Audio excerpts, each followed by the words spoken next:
I have a good idea that my story of how I discovered Johnny Hates Jazz will be different to pretty much anybody else's. Welcome to Toby Jones Talks Music. I am Toby Jones. Round here we talk about music, and today it is the turn of Johnny Hates Jazz, a band from the late 80s that were put into the sophisti-pop bracket, possibly a little bit unfairly with other groups that were part of possibly the Stock, Aitken and Waterman stable. I'm going to be talking about this album in particular today, their debut effort, Turn Back the Clock, from 1988.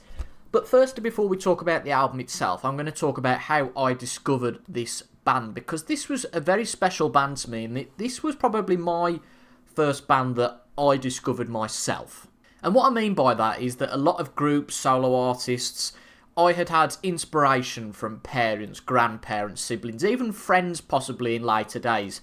But there is one man that's possibly responsible, and this is why I said at the start of the video that I think my story of Johnny Hates Jazz is going to be different to anybody else's. But this was my band, and they are quite a special band to me. And this is...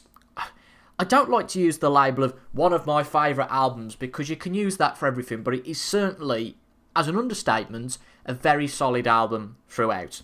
My inspiration for Johnny Hates Jazz all came from this man, and if you are listening to this rather than watching, because you can listen on Spotify and Apple Podcasts, promotion over, this is Johnny Herbert. I've picked up his autobiography here. I haven't read it, I've got it, but bit of a prop to show you. So Johnny Herbert, for those of you who aren't familiar with Johnny Herbert, he was an ex-Formula 1 driver, and I'm a big fan. I have been for years of Formula 1, and I was watching, I think it was the practice session. The weekend goes for 3 days, so you have a Friday, Saturday and a Sunday, and the Friday's practicing day. And I was watching along the Monaco Grand Prix, one of the most famous Grand Prix, possibly to anybody who's interested or not interested in Formula 1 might well know the Monaco Grand Prix, such as its standing. I can't remember the context of the conversation whatsoever, but Johnny Herbert brought up this band, Johnny Hates Jazz, that I'd never heard of before. And I don't really know what the impulse was. I'd heard that band mentioned, and maybe, I don't know, possibly one song, I can't quite remember the context. I decided to then go and stream this album on Spotify, because this would have been, I guess, 2016, 2017, so the band had 3 albums by this point, but I would surmise that then and now, if you would go on the band's streaming top 10, that pretty much all of the songs from this album would be on that top 10, or possibly 7 or 8 of them. Such was the success of this album and the lack of material that Johnny Hates Jazz had afterwards. But this was also my first solo gig, going to see these guys in September of 2024, so not last year, the year before as I made this.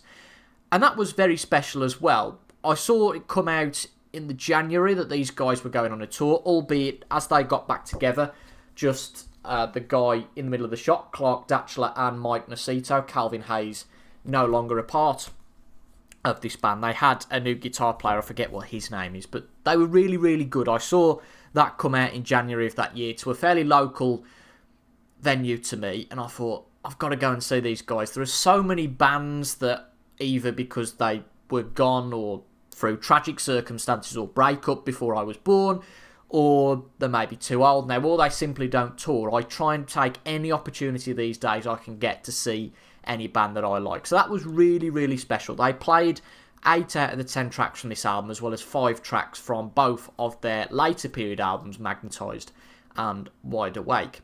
The interesting thing about Johnny Hates Jazz for me is that I didn't particularly gravitate towards any of the stuff that was being released around that time. I talked about Stock, Aitken and Waterman. So this was released at the start of 1988. I think its first charting was possibly the 23rd of January 1988, so quite fitting that this is being released pretty much day for day, 38 years onwards from that first charting position when it went straight in at number 1. But the previous year, 1987, the best-selling single of the year was the first song from this album, Rick Astley's Whenever You Need Somebody. And I don't need to tell you really what the name of the single was, but just for completeness, that was Never Gonna Give You Up. And this was a Stock, Aitken, Waterman production.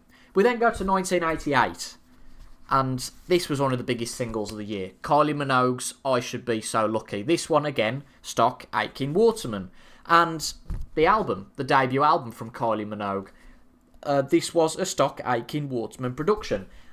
And Johnny Hates Jazz, and I know the band have talked about this, got quite frustrated that they were penned in that same group as these guys. And that's no slight against the likes of Rick Astley and Kylie Minogue, because particularly Rick Astley, he did write his own stuff later on. And there's no problem with artists who don't write their own material. After all, Elvis was one of the most popular of all time, and he never wrote his own material. So that doesn't matter as long as the music's good. But the way this music sounded, Never Gonna Give You Up, I Should Be So Lucky, it was very formulaic. And related to this, I was watching a documentary called Boy Bands Forever last night as I record this, and that was all about the 90s and the early noughties, the Westlifes and the Take That's of this world. And although you'd got Take That, Gary Barlow writing a lot of his own music and a very accomplished songwriter, the likes of Westlife and some of these other groups, although they were very, very successful, the sound was very formulaic and you knew what you were going to get. Again, not a problem with that, because I do really like Westlife in particular. But Johnny Hates Jazz, they were a self-produced group. All the songs on side one of this album were written by Clark Datchler, and there was a few written by other people on the second side of this album. Again, they were frustrated to be part of that group, but nevertheless, this album was very, very popular. Unfortunately for the group, things ended quite quickly after this, and they never went out on tour, which possibly would have increased the amount of albums they sold even more. But nevertheless, this is a very solid album that I've gone back to this week. You will know if you're a long-time viewer of the channel that I like to get a lot of stuff on CD these days, but I haven't got Turn Back the Clock on CD. It's quite interesting, given the amount of copies that it sold. I can only assume that a lot of those were on vinyl. Well, I say that. I've never seen this album out in the wild, in charity shops, etc., even on vinyl or CD. The only thing I did see out in the wild, which I picked up, was the 7-inch single Heart of Gold. And just a quick touching point, and one thing that did amuse me last night when I was listening to this, and you won't see this if you're listening, is this picture of the band, particularly Clark, looks nothing like he does in the main cover. I'll just zoom that out a little bit so you can see it a bit better. He looks nothing like he does in the main cover, so you could possibly confuse this band with another. But something that I've really been intrigued with artists lately, particularly going through the Bruce Springsteen catalogue, is that there are a lot of B-sides to get through that obviously don't make it to the album that we never hear. So on this single, it's Leave It Up To Me, which was written by Calvin Hayes and Mike Nacito. And on all of the other singles, I think all of the other singles feature, the B-sides at least, feature on a compilation album, The Very Best of Johnny Hates Jazz. And to my minor disappointment, all of these pretty well are instrumental tracks, or very little in the way of vocal, because the only thing I can see on the net is that Clark Datchler never wrote any lyrics for the B-side. So that's a little bit of a shame, but nevertheless, this album is a very solid one, and one that I'll always go back to. So the track listing for this, we have Shattered Dreams, Heart of Gold, Turn Back the Clock, Don't Say It's Love, and What Other Reason on side one. 4 of the 5 of these were singles. The only one that wasn't was What Other Reason. And then starting side 2 was I Don't Want to Be a Hero. That was another single.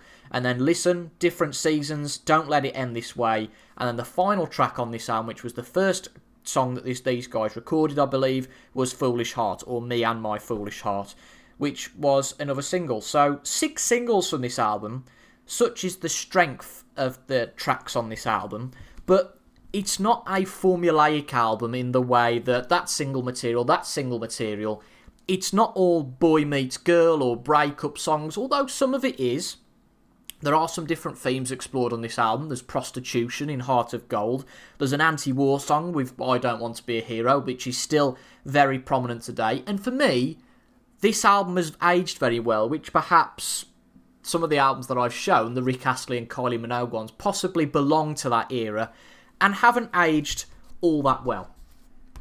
But I do really, really enjoy this album. I've been through a period where over the years, most of these tracks have been my favourite song from this album at one time or another. Such is the strength of this. As I said, all of the songs from side 1 written by Clark Datchler. So Shattered Dreams, Heart of Gold, Turn Back the Clock, Don't Say It's Love, and What Other Reason. And then on side 2, I Don't Want to Be a Hero Again from Clark Datchler. Listen was written by Phil Thornley.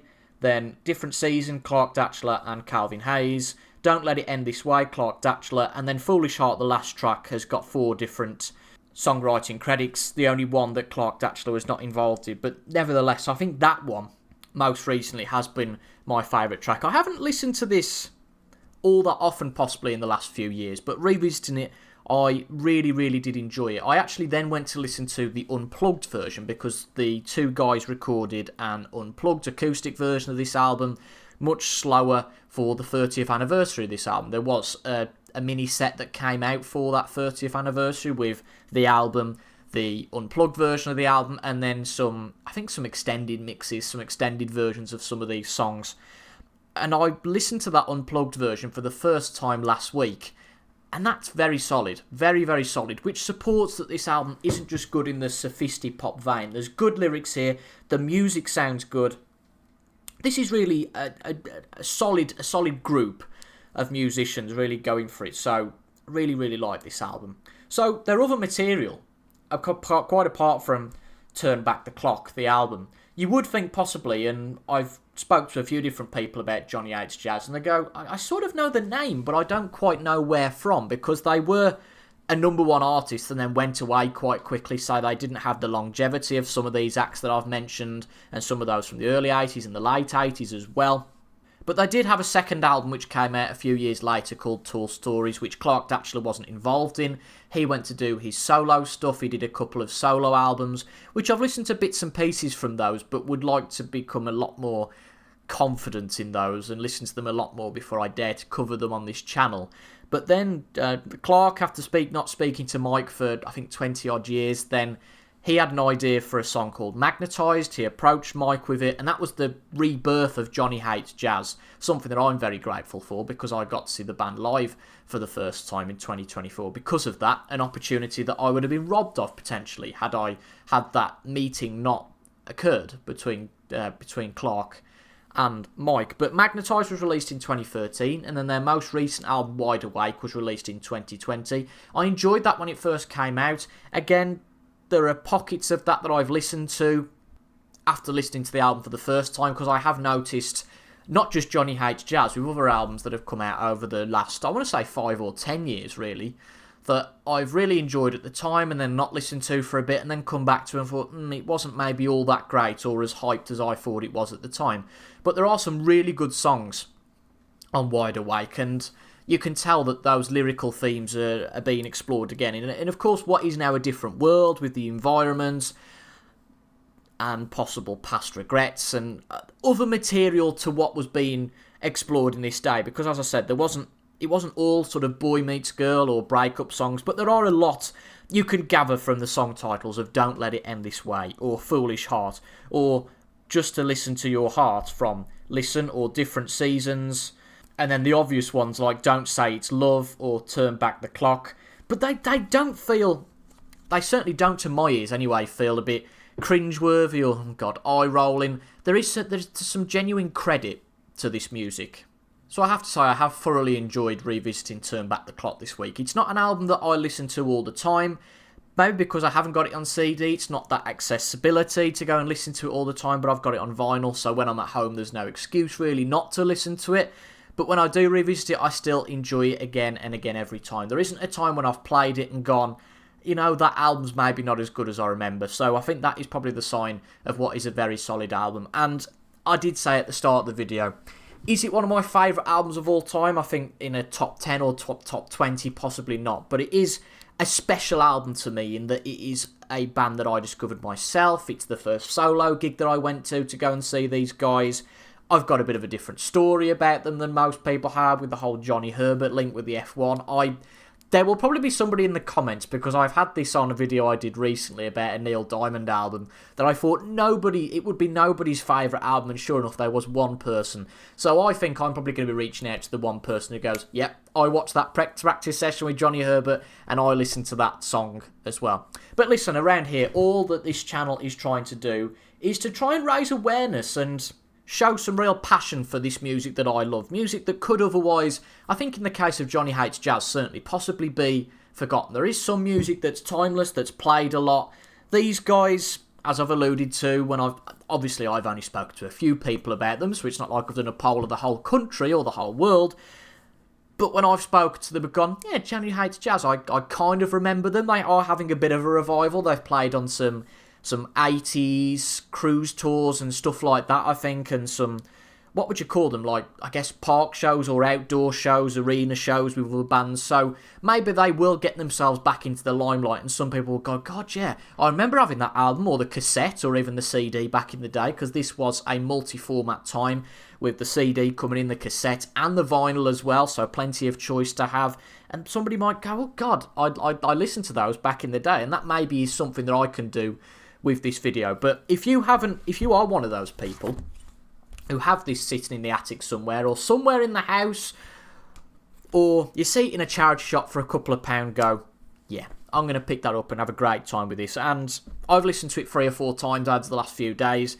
Never gets old. I'd recommend you go and check out the unplugged version as well, and some of their later material is certainly worth visiting as well. I might do a video possibly later in the year covering Wide Awake again, revisiting it 6 years later and seeing what I think of it, and then possibly some more videos about their other albums, Tall Stories and Magnetised.